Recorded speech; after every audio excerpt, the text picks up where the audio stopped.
વિસ્તારથી જોઈએ રાજ્યભરમાં વરસાદી માહોલ જોવા મળી રહ્યો છે ત્યારે દ્વારકાના દરિયામાં ભારે કરંટ જોવા મળ્યો।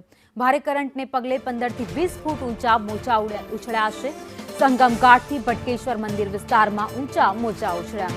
તો હાલ રાજ્યમાં વરસાદ જોવા મળી રહ્યો છે। અનેક વિસ્તારોમાં ભારે વરસાદને લઈ આજના દિવસે રેડ એલર્ટ પણ જોવા મળ્યું છે।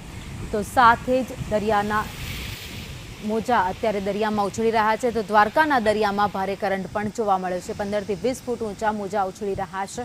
અરબી સમુદ્રમાં ડિપ્રેશન ફેલાયેલું છે, ત્યારબાદ આ સ્થિતિ દરિયા કિનારાઓ પર જોવા મળી રહી છે। અત્યારે દ્વારકાના દરિયામાં ભારે કરંટના દ્રશ્યો સામે આવ્યા।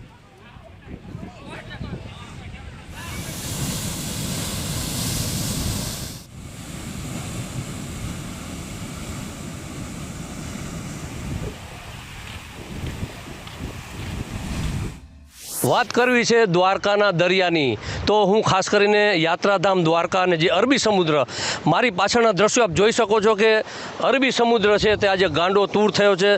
જે દરિયો છે તેમણે રૌદ્ર સ્વરૂપ ધારણ કર્યું હોય ક્યાંક ને ક્યાંક ને ભારે પવન સાથે દરિયાની અંદર જે છે તે મોજા ઉછળી રહ્યા છે। આપ જોઈ શકો છો કે જ્યાં ભડકેશ્વર વિસ્તાર છે દ્વારકામાં આવેલો, અને ભડકેશ્વર વિસ્તારની અંદર જે દરિયા કિનારો છે ત્યાં ઊંચા ઊંચા મોજા ઉછળી રહ્યા છે।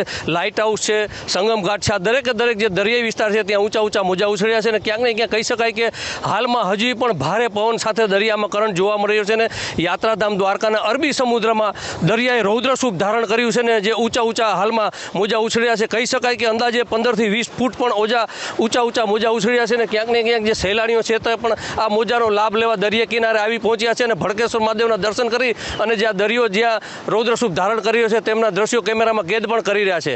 અનિલાલ